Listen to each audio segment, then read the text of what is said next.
Magandang araw mga kabopols. Noong bata ako, hindi ko maintindihan kung bakit laging magkatapat ang Jollibee at McDonald's. Ang alam ko, kapag may kakumpetensya ka sa negosyo, dapat iwasan mo, huwag mong tabihan. Pero habang tumatanda ako, doon ko napagtanto, may matinding dahilan pala sa likod nito.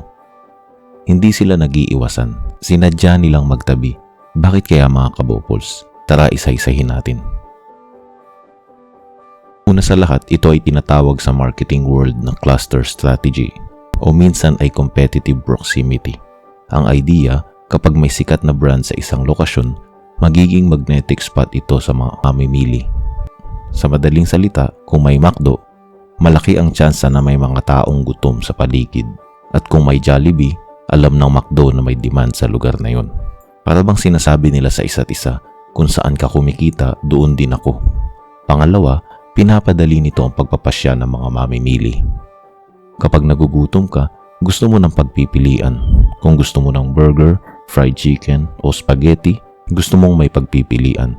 Kaya kapag magkatabi si Jollibee at McDo, hindi mo na kailangan maglakad ng malayo.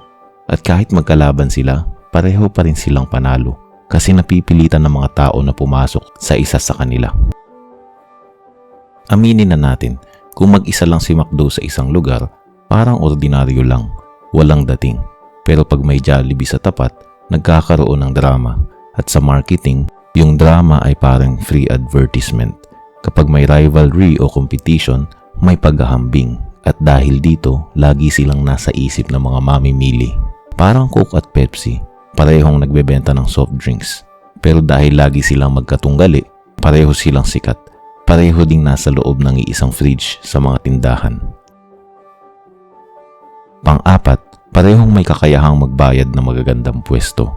Ang Jollibee at McDonald's ay parehong may malalaking kapital, kaya halos sabay nilang kayang bilhin o rentahan ang pinakamagagandang pwesto sa mga mall, highway at mga city centers. Sa madaling sabi, nasa iisang liga sila. Kaya kung mayroong bakanting lote sa isang kanto sa isang highway, siguradong parehong interesado ang dalawang brand.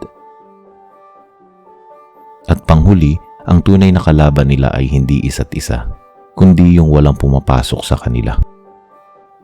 Ang ganitong pangyayari ay hindi lang mapapansin sa pagitan ng Jollibee at McDonald's. Mapapansin mo rin ito sa mga ibang brands. Kapag may Shell, kadalasan may Petron o Caltex sa tapat. Sa mga butika, kapag may Mercury Drug, meron ding Watson o The Generic Pharmacy sa kabila. Ang tawag dito ay cluster competition.